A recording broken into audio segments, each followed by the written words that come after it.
Je m'appelle Frankie Narcisse. Dieu a confié au Père de très grandes responsabilités dont nous avons parlé dans la réflexion précédente, dans la série Honneur au Père. Les décisions que les pères prennent ont de grandes conséquences positives ou négatives sur leurs femmes et sur leurs enfants. Par l'exemple que nous allons voir, nous aurons la démonstration non seulement de la valeur et de l'importance du leadership paternel, mais aussi des effets des décisions des pères sur toute la famille. Je vous lis Ruth chapitre 1, versets 1 et 2. Du temps des juges, il y eut une famine dans le pays. Un homme de Bethléem de Juda partit avec sa femme et ses 2 fils pour faire un séjour dans le pays de Moab. Le nom de cet homme était Elimelech, celui de sa femme Naomi, et ses 2 fils s'appelaient Machlon et Kiljon. Ils étaient Éphratiens de Bethléem de Juda. Arrivés au pays de Moab, ils y fixèrent leur demeure. Il s'agit ici d'un père qui avait rétrogradé dans sa foi. Qu'est-ce que c'est que rétrograder? Le dictionnaire définit ainsi le verbe rétrograder, revenir en arrière, revenir à une situation antérieure, régresser. La rétrogradation est un état qui commence souvent de manière subtile, sans qu'on en soit conscient. Dans cet état, on prend vainement certaines choses pour acquises. C'était le cas pour Israël devant la petite ville appelée Haï, en Josué chapitre 7. Après avoir conquis cette belle grande ville Jéricho, ils se sont dit, il n'est pas nécessaire qu'on aille avec toute l'armée. On va envoyer seulement un petit contingent. C'était vraiment une erreur fatale pour Israël. C'était aussi le cas pour Samson, lorsqu'il donna le secret de sa force à Dalila, en Juge chapitre 16, verset 20. Il y avait rétrogradation quant à la foi dans ces 2 cas. Voyons une biblique description du rétrograde en Proverbe 14, verset 14a. Et je le cite, « Celui dont le cœur s'égare se rassasie de ses propres voies. » Je répète, « Celui dont le cœur s'égare se rassasie de ses propres voies. » En d'autres termes, la personne qui est en train de reculer, de revenir en arrière, de revenir à son état antérieur, est remplie de ses propres voies, de ses propres pensées, de ses propres opinions. Un rétrograde, c'est quelqu'un qui, à un moment donné, s'était vidé de ses voies, de ses propres voies, de ses propres pensées, désirs, en rencontrant Jésus-Christ et en se remplissant des voies, des pensées de Dieu, mais qui permet graduellement à ses propres voies de reprendre le dessus, de sorte que cette personne devienne vide des pensées de Dieu et remplie d'elle-même et de ses propres pensées. Le rétrograde citera de moins en moins la parole de Dieu. Il affirmera ses propres pensées par ses « moi je pense que, je crois que ». La Bible dit ceci ou la Bible dit cela, mais moi, je. Telles sont les voies du rétrograde. Telles sont ses pensées. Nous allons donc voir l'exemple d'un couple rétrograde. Aujourd'hui, je parlerai particulièrement du mari. Dans la prochaine réflexion, je continuerai à parler du mari. Il s'agit d'Elimelech et sa femme s'appelait Naomi. Voyons aujourd'hui le funeste choix de ce mari et père rétrograde. Considérons d'abord le contexte. Les événements dont il est question dans le texte lu se sont passés au temps des juges. Les juges étaient les chefs que Dieu avait suscités pour délivrer son peuple, mais aussi pour juger son peuple, pour exercer la justice. C'était une période troublée de l'histoire d'Israël. Dieu dirigeait son peuple par l'entremise de juges qu'il suscitait pour juger et délivrer son peuple de l'oppression des nations environnantes. Nous trouvons dans le livre appelé Juges un refrain qui résume bien la condition d'Israël au cours de cette période. Et je cite, « Il n'y avait pas de roi en Israël et chacun faisait ce qui lui semblait bon. » Il n'y avait pas de roi en Israël et chacun faisait ce qui lui semblait bon. Nous trouvons ça en Juges 17, verset 6, 18, verset 1, 19, verset 1 et Juges 21, verset 25. C'était une période marquée par l'anarchie spirituelle, morale et politique. Voilà pour ce qui concerne le contexte. Voyons maintenant la cause de la rétrogradation. Nous lisons en Juges chapitre 1, verset 2. Du temps des juges, il y eut une famine dans le pays. Un homme de Bethléem de Juda partit avec sa femme et ses 2 fils pour faire un séjour dans le pays de Moab. Le lien établi par le rédacteur entre la famine dans le pays et le départ d'Elimelech et de sa famille nous permet de comprendre que la famine a été la cause de la décision d'Elimelech de partir de son pays. Le fait pour Elimelech de quitter son pays n'est pas la rétrogradation en soi. Le fait de quitter son pays pour aller dans un territoire païen, sans un ordre précis et clair du Seigneur, c'est ça la rétrogradation. Bien souvent, ce qu'on voit n'est pas toujours la vraie cause spirituelle d'une chute ou d'une rétrogradation. Avoir déménagé à Moab n'était pas la cause, mais bien l'effet de la rétrogradation. Et des effets qui sont allés croissants. Quand notre communion avec le Seigneur s'est refroidie, quand notre confiance en lui s'est affaiblie, quand notre obéissance envers lui s'est amoindrie, cela ne prend qu'une occasion pour que la rétrogradation se manifeste. Le conflit entre les serviteurs d'Abraham et ceux de Lot n'a pas été vraiment la cause de la séparation des 2 hommes. Il n'était que l'occasion qui a mis en évidence la mondanité du cœur de Lot et son manque de sagesse.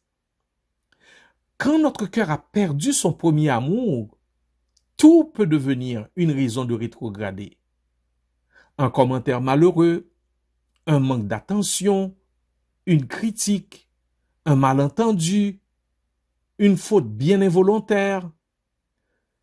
Ce qui est là au fond du cœur finira bien par se manifester. Elimelech prend les choses en main parce que sa foi en Jéhovah-Jireh avait faibli. Vous et moi devons honnêtement prier Dieu comme David l'a fait. Sonde-moi, ô Dieu, et connais mon cœur. Éprouve-moi et connais mes pensées. Regarde si je suis sur une mauvaise voie et conduis-moi sur la voie de l'éternité. Quelquefois, il y a une érosion dans notre cœur qui est en train de se faire lentement, progressivement, et nous n'en sommes pas conscients. Nous avons besoin que l'Esprit de Dieu nous ouvre les yeux sur les vrais problèmes de notre cœur. Si cela ne se fait pas, le réveil risque d'être brutal. Et quelquefois, Dieu est obligé d'utiliser la souffrance qui est son mégaphone pour réveiller notre conscience endormie. Nous venons de voir le contexte et la cause de la rétrogradation d'Elimelech. Voyons maintenant le caractère de sa rétrogradation. Le caractère de sa rétrogradation. Nous parlerons de quelques points qui caractérisent en quelque sorte ce choix qu'il a fait. D'abord, il a fait un choix inspiré par le regard de la chair. La famine qui a sévi a frappé tout le peuple de Dieu. Elimelech a choisi d'y échapper en allant s'installer dans un territoire païen où les gens servaient d'autres dieux. Son choix rappelle celui de Lot, le neveu d'Abraham, qui lui aussi, pour des affaires matérielles, s'est séparé de son oncle pour cheminer vers Sodome, qui paraissait offrir une meilleure qualité de vie matérielle. Mais à quel prix? Il est allé s'installer à Sodome par un choix inspiré par la convoitise des yeux, la convoitise de la chair, l'orgueil de la vie. Et vous connaissez le dénouement de son histoire. Lorsque nous laissons nos propres pensées, nos propres désirs prendre le dessus sur les principes et les promesses de la parole de Dieu, c'est notre nature pécheresse qui nous conduit. Rappelez-vous de Proverbe 14, verset 14a, « Celui dont le cœur s'égare se rassasie de ses propres voies. » Nous pouvons même chercher à rationaliser nos choix en les justifiant par des versets bibliques cités hors contexte. Le résultat est le même. C'est notre moi qui mène et non Dieu. Le nom d'Elimelech signifie « Dieu est mon roi ». Dans son choix, il aurait dû changer son nom en s'appelant « Je suis roi ». Je suis maître de mes destinées. Je suis capitaine de mon âme. Nous disons que c'est un choix qui est inspiré par le regard de la chair, mais c'était aussi un choix inspiré par un manque de foi de la providence de Dieu. Elimelech a paniqué face à cette famine. Pourtant, il y a eu d'autres famines auparavant, et Dieu n'a jamais manqué de prendre soin des siens. Le psalmiste David résumera bien plus tard cette vérité. Les lionceaux éprouvent la disette et la faim, mais ceux qui se confient en l'Éternel ne sont privés d'aucun bien. Psaume 34, verset 11. En temps d'abondance comme en temps de disette, Jéhovah Jireh prend bien soin des siens.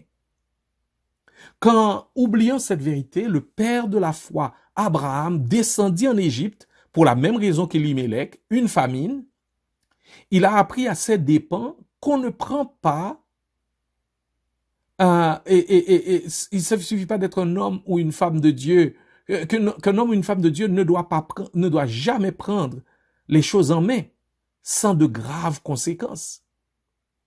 Quand nous essayons de donner un coup de main à Dieu, nous suscitons des troubles dans notre vie, dans notre famille. Sarah, la femme d'Abraham, a été prise pour être ajoutée à l'harem du pharaon. Lot a été fasciné par l'Égypte et est reparti avec le monde et ses convoitises dans son cœur.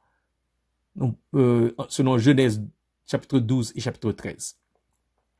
Dieu n'avait donné à Abraham ni à Elimelech aucun ordre d'aller respectivement en Égypte ou à Moab. Nous ne les voyons pas chercher la volonté de Dieu dans leur choix.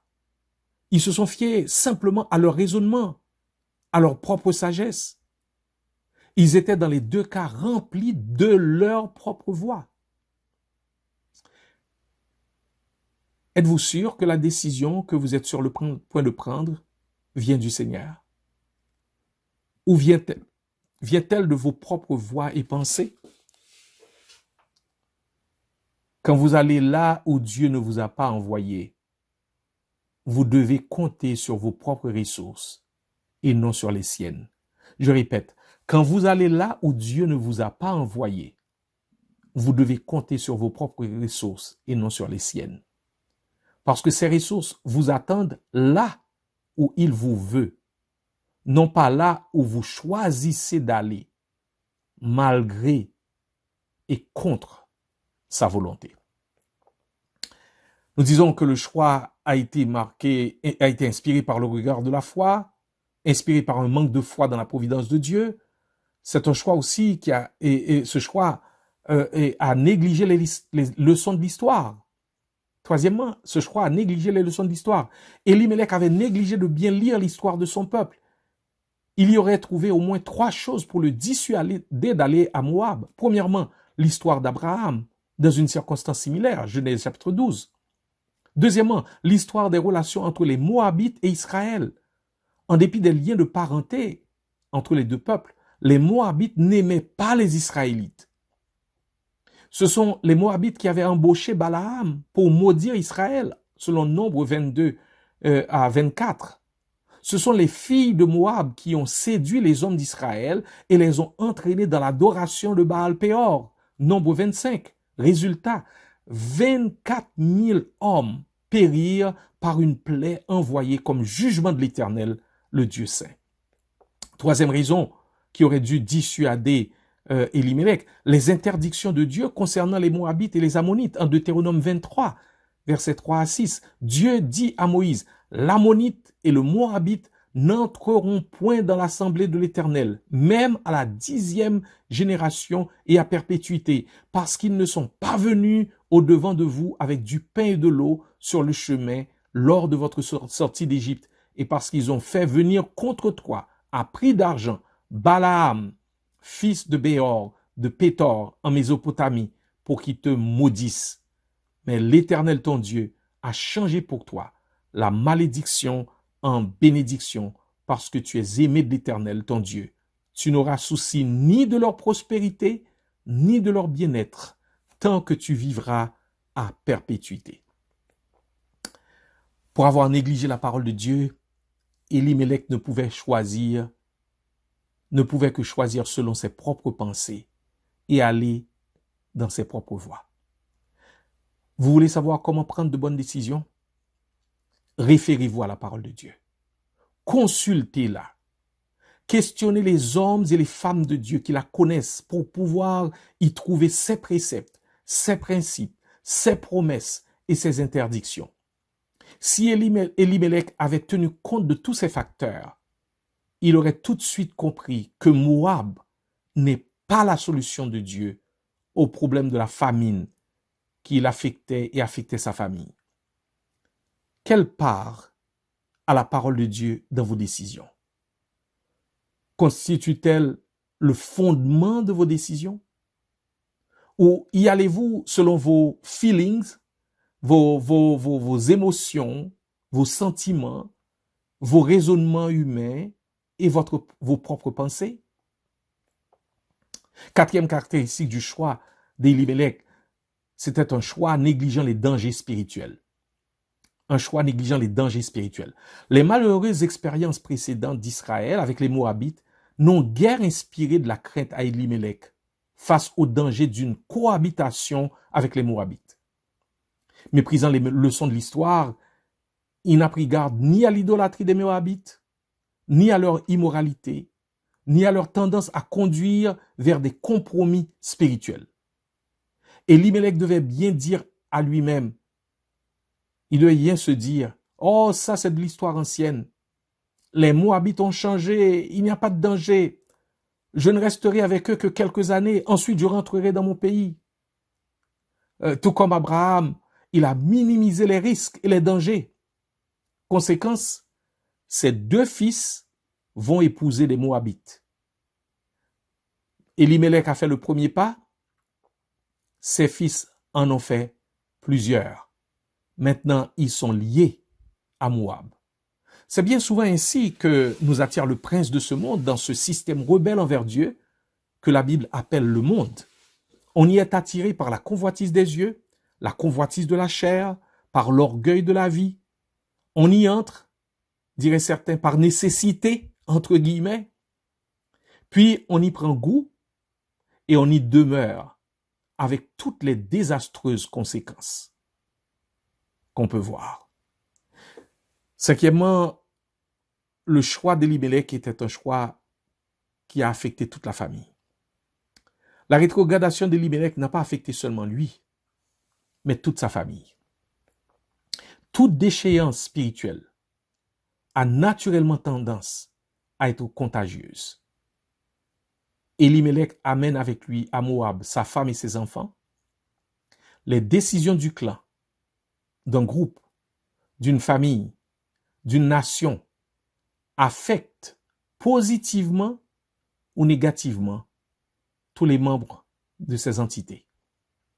L'apôtre Paul ne dit-il pas avec raison en Romains 14, verset 7, « Nul de nous ne vit pour lui-même et nul ne meurt pour lui-même. » Nous croyants, nous sommes au Seigneur, mais nous sommes aussi liés à d'autres personnes autour de nous. Ne croyez pas que ce que vous faites ne concerne que vous et vous seuls. Vos choix, vos décisions, votre manière d'être a des incidences sur ceux qui vous entourent et les influencent négativement ou positivement.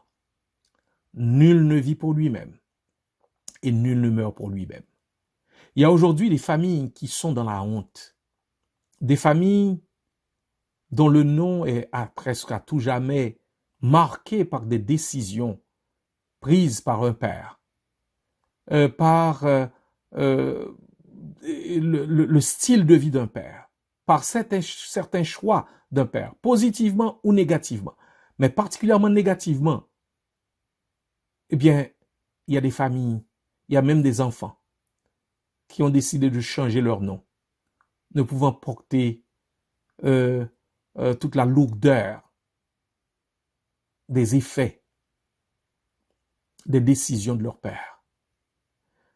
C'est très important qu'un père pense bien, sagement, avant de prendre des décisions. Et c'est très important qu'il s'appuie sur Dieu, sur la parole de Dieu, pour prendre des décisions.